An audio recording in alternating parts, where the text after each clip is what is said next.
22 Friends Rescued muling nagsama-sama sa Silangang Samar.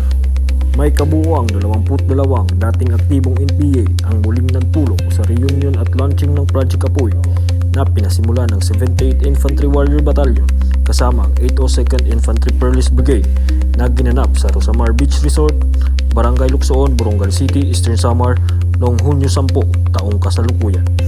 Ang 22 dating aktibong NPA ay mga miyembro ng Apoy Platoon ng Sub-Regional Committee Sesame Eastern Visayas Regional Party Committee na sumuko noong Mayo 2023 hanggang sa kasalukuyan ay nagmula sa lungsod ng Borongan at mula sa munisipyo ng Hiporlos, General MacArthur at Maydulong ng Eastern Samar at gayon din mula sa Calbiga, Pinabakdaw at Hinabangan ng Samar.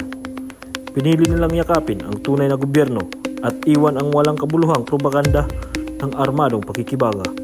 Bukod dito, ang makasaysayang paglulunsad ng Project Apoy na may acronym na Advocating Program that Promotes Reconciliation and Optimizing Gains Yielding to Peace ay naglalayong gawin ang Friend Rescued, partikular ang mga dating miyembro ng Apoy Platoon na magiging pangunahing ahente sa kampanyang wakasan ang insurensyang dulot ng mga natitirang aktibong miyembro ng Apoy Platoon. Ang mga Friends Rescued mula sa Apoy Platoon ang siyang magiging malamig na tubig para ibuhos ang nag-aapoy na puot at galit ng mga natitira pang miyembro ng Apoy Platoon upang tuluyang matalikuran ang armadong pakikibaga.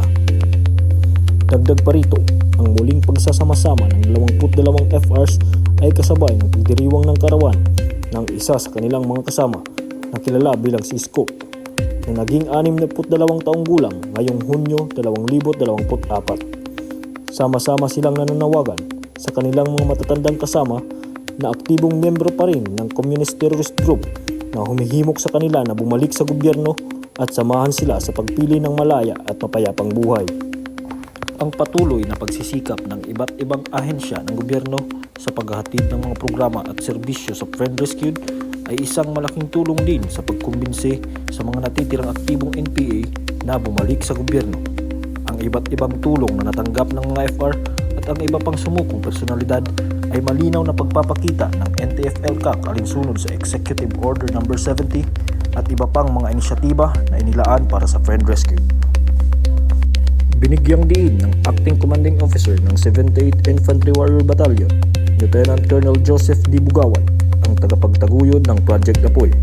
Ang background ng Project Apoy, mga layunin nito at lahat ng iba pang kailangan para sa tagumpay ng proyekto. Nagpahayag din siya ng taus-pusong pasasalamat sa mga local chief executives sa kanilang pagsunod sa pagtulong sa Friends Rescued na bumuo ng bagong mapayapang buhay. Muling nananawagan si Brigadier General Noel A. Vistor, Commander 802nd Brigade, para sa pagkakaisa. Sa kanyang pahayag, sinabi ni Brigadier General Vistor na labis siyang natuwa nang makitang muli ang Friends Rescued. Hiniling niya sa kanila na tulungan ang gobyerno sa pagkumbinsi sa lahat ng natitirang aktibong miyembro ng Apoy Platoon na bumaba at sumuko. Mas maganda makita na tayong lahat ay naririto sa pagkakaisa. Ang sarap sa pakiramdam na ang dating kaaway mo, kinakamayan mo at nakangiti. Yun yung feeling na hindi mabibili ng pera. Pagtatapos ni Brigadier General Vistor. Mula sa Borongan City, Eastern Samar, Daniel Hyacinth Anasio para sa Kampanaryo.